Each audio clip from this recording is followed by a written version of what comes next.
everybody, and welcome to another episode here at Tribal Trades, the stock show coming at you on Sunday from the great state of Florida. One hell of a drug. And I do want to welcome you to the channel wherever you are tuning in from around the world. Thanks for watching. Today, we're going to ask the question, is the stock market correction over? What does history say about this? We have found the bottom there in the SPY. Is there more to come? We're going to look at that and a whole bunch more. Before we do that, smash the like button. This does help get this channel out to more people, and of course does help support the channel, as does your wonderful comments. Thank you so much for those who take the time to leave those wonderful comments and those who ask questions. I do get back to those as soon as I'm able to. However, if you want more immediate engagement, response, interaction with me, you can find me in the Discords. That information is below in the description of this video. You might need to click the more button that will pop out the description, and you can find the Tribal Trades Discord, which is currently closed, but we will be reopening up that again for signups. You can get a waitlist there. There's an email address, and also the Stocks with Josh Discord, which is open. You can sign up for that. There are a couple of different levels there, and you can find me there. I have my own Crown Traders channel in there where I share education, insights, some resources, some of my trade setups, and of course entertainment, because I'm not a financial advisor. This is not financial advice. This is for education and entertainment purposes only. Are you not entertained? Okay, we're going to jump into the show today. And first and foremost, let's have a look at a little bit of humor. That's a nice bounce. It would be a shame if someone tweeted about tariffs. All humor aside, is the correction over? Well, over the last 20 years, March the 12th is the last day of the year that has had a negative average year-to-date return on the S&P 500. Will history repeat itself this year? Some hope for the bulls.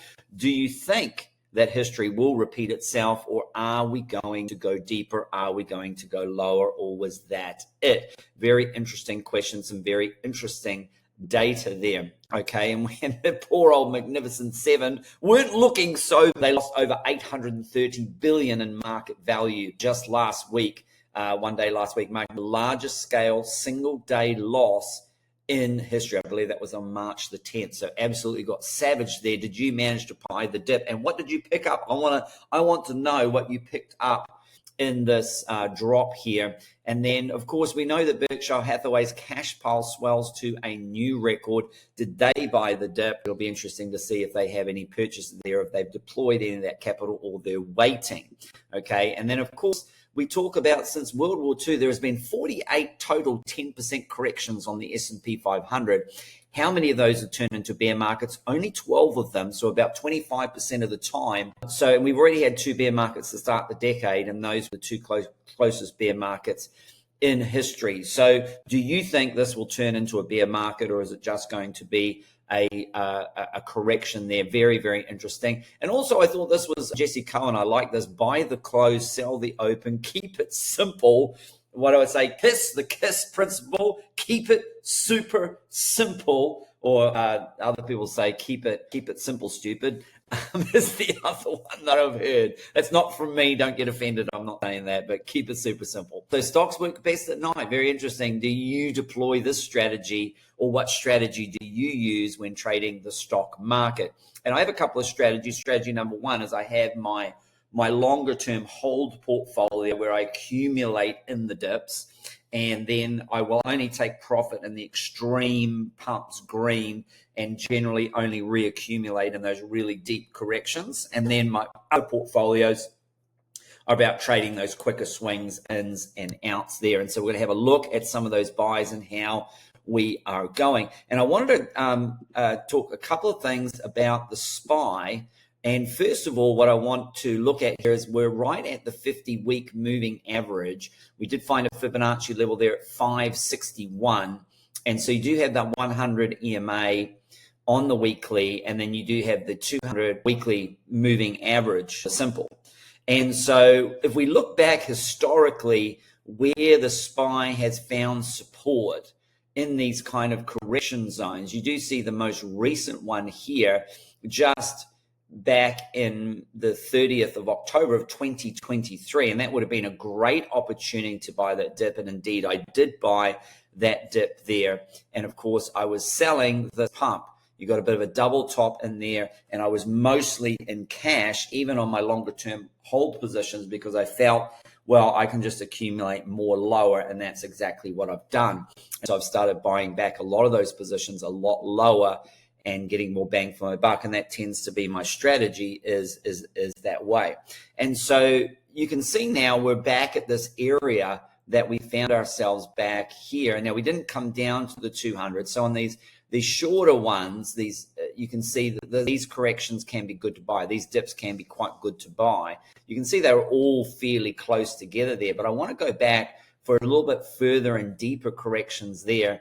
And this is the one that I was talking about here on the 23rd of October. We've got one here on the 22nd of October. Geez, October seems to be a fun month to buy the dip there.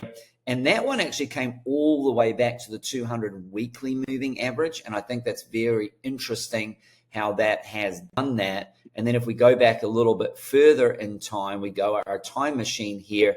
Again, we come back to 2020 and that dip. And of course, that was, a Black Swan event there in March of 2020, where we came back to the 200 week moving average. So you can see that. And again, here in around December of 2018 was to come back here to 200 week moving average. So historically, the good times to add to in the stock market is now. And that's why I did add, and I shared a bunch of those trades in the Discord, Tribal Trades Discord, in the stock plays channel there.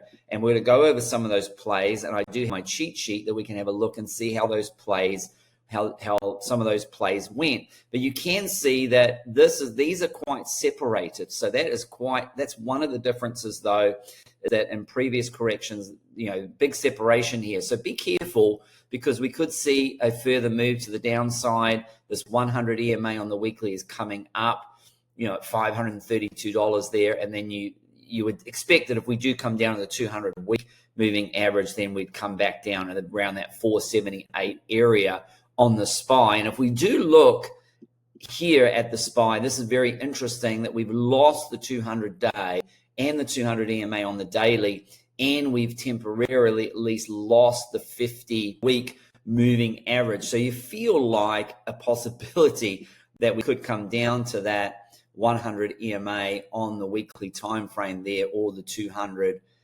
there as well. And you can kind of see that obviously when we have lost this before, it was a little bit closer. You can see that it was a little bit closer. These lines were a little bit closer. So when it came down, it was just, and then we rejected there and went through. So let's have a look at some of these trades and what we picked up. I'm going to go through each one of these trades here and go through. First of all, we're going to look at Apple. And so Apple was one that I was able to accumulate at 213. And you can see that's right on the button there in the close. And so it'll be interesting to see what happens in pre-market trading for Apple Monday morning, and when the market opens there we've got that 213 level there. And of course, if you're trading these on the short term, if it loses this level and then it becomes resistance, so 213 flips to resistance, the next level down is 203 and 194. And of course, we could come down and test down here at 175. Of course, I'm adding some here for the longer portfolios, but if we do have a deeper correction, likely dollar cost average. But for my day trading portfolio, this is, I would exit out and get lower here on these plays right there. So for Apple, and then Amazon, we hit that mark for Amazon there. We're a little bit under at the moment. However, if you look, that's the Fibonacci, and the 200 EMA on the daily is there. And so we're right on 196 actually. So I wouldn't, even though we're under it, that can be a good little buy area as well. So I probably would put 197 in there. I'm going to change that to 197 to 200 on the cheat sheet there. And of course, we're going to see how these plays go. And these are our entries, and we've got entries there. So I have an entry there. I have an entry here. I have an entry for AST. Coinbase, if we have a look at Coinbase, this is the one I'm a little bit more concerned about here, because we are really hanging on here. We've got the 200 weekly down at 160. So a loss of this level here, and I would look to exit all Coinbase positions and then come and look at, because it's a little bit different with Coinbase because it is tied to crypto, and if crypto goes into a bear market, then Coinbase is going to capitulate further and behave a little bit more bearishly, where the other stocks, of course, if crypto goes into a bear market, that doesn't mean the stocks have to go into a bear market, because the crypto does run on the 4-year cycle. So we are here. So this would be an entry here. Of course, if we go to the weekly time frame, we really are starting to see that this is really crucial area down to these areas here. If we lose this 178 level, then we could really fall down to 164, 160, and maybe all the way down to 148 and create a double bottom there. So that would be interesting if we were to see that play out for Coinbase there. So that's the entry there, but I'm just doing that on a shorter time frame at the moment. I'm not buying any for my longer term hold portfolio. That's not something I do with Coinbase. So Coinbase, that's a short term, but you can do it for a longer term hold if you believe. If you're holding for 10, 15, 20 years, just set and forget and just buy the dips. That can work out. So Google there with our 165 play, that's working out quite well at the moment. It's holding that support level, actually 164, 165 just there. So that there was a buy from me. And of course, we want to hold that level, because a failure to hold it, if we do all come down, if the SPY comes down, there could be quite a significant drop there. So if you are trading this on a day trade shorter term, you want to have your stop losses set there. If you're just looking to buy some of these dips here for longer term accumulation, these could be other areas there at 156. We've got 156, 157. There's another Fibonacci there, and I'll actually put that in because the 100 EMA on the weekly time frame is climbing up there, and that could provide some additional support for Google. And of course, you can stop out of this play if this starts to turn against you and have your stop set. Meta was the other one that we had set at 600, and that's tagged it beautifully. However, I do have some concerns for Meta that we might have a bit of a deeper correction. It's very bullish. It's one of the more bullish stocks there. The 200-day is down at 569 there. And if we look at on the 200 EMA on the daily, that's down around the same level. So this area here would be an area I would be more interested in Meta. But of course, a deeper correction could bring us down to these really low here at 472 and 385. Look, if we have a deeper correction here in the stock market, they could go there. And so just be prepared. It's always great. Better be safe than sorry. Set those stops. And if you're looking to accumulate in the dips, this is where I'm looking more here around this $570 level. But those of you who may got in at that $600 level, we have an entry there.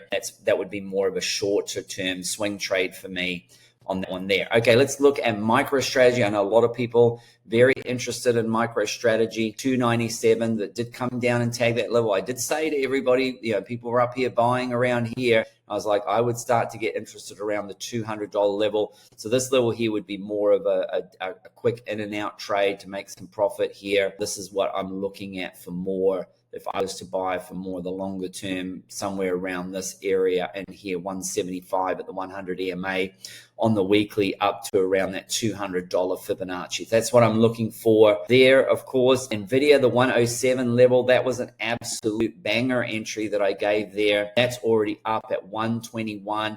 We are getting resistance there. So if you got in that as the short-term trade, I gave that as a short-term trade in the Tribal Trades Discord, then that could be a good profit-taking area. You might have already taken profit there. And of course, we have some lower levels here around that 90 to 95 level, and then maybe that 75 to $80 level as well. And boy, we could come low if there is a bigger correction in the stock market. I'm ready with cash to scoop up those plays right there. But this is a play that I got in, and I shared that in the Discord. A lot of people, Palantir, a lot like Meta. I'm very cautious on this one. I originally gave this one at around $30, way back when it was $30 around late last year.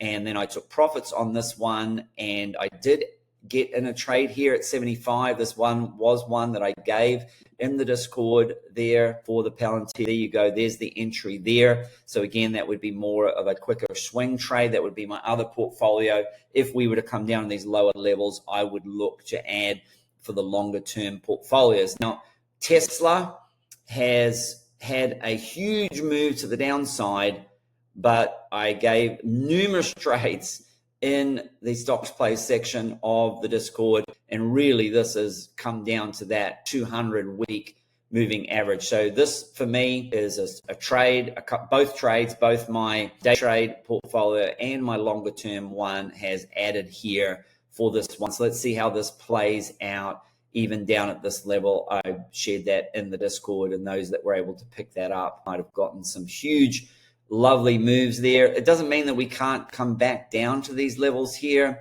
but I would think this would be very nice areas to pick it up between $200 and $230 there, anywhere between $200 and $250. I feel in the long run is going to work out. Of course, if you're in for a quick swing trade, hopefully you took profit on this move, and then you have stop losses set if we do break down from that move. TSM was another one that I have started to trade, seeing that they have the big deal with the US of A government there that they've done, and billions of dollars there. And so looking at this one, it's holding the line here at 170. So there were entries at 170 and 177.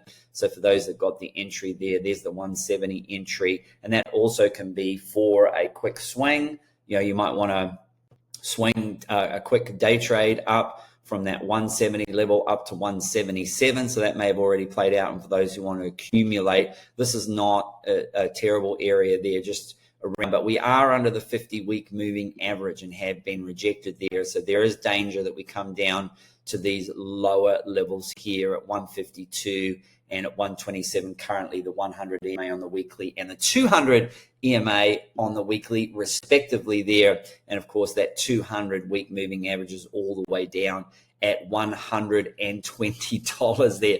They would be some good areas to pick up there. Okay, well, that's it for today. We've shared those areas. Those are the levels there. These are our take profit levels. So if you're trading it on the shorter term timeframes, these be the areas. Obviously, you can add in the EMAs and the simple moving averages, the SMAs in your charts. And of course, these can be take profit areas or support. You can trade these level to level. So this chart is great for the longer term entries. For me, for my longer term entries, I'll be adding at these areas, and I wouldn't be selling until much higher up these levels, like I just did when I bought stocks, 5-6 months ago, and then took some profits on them when they all peaked out. Pretty much was all in cash there. And then obviously for the shorter term time frames, these can be great to get in, get out. You can jump in at 165 on Google, take profit 175, it pulls back to 165, get in again 175, short it to 165. So you have the options there. The cheat sheet works whether you're longing, whether you're shorting, whether you're a long-term investor, a medium-term investor, or a short-term investor. And of course, if you haven't set up stocks account, there are a couple of links there. You get some 15 free stocks with Moomoo. You also get some free stocks with Webull. And you can get about 8.1% APY on Moomoo as well. All right, well, that's it for today. I hope you enjoyed the show. And of course, as always, until the next show or until I see you in the Discord, happy trading.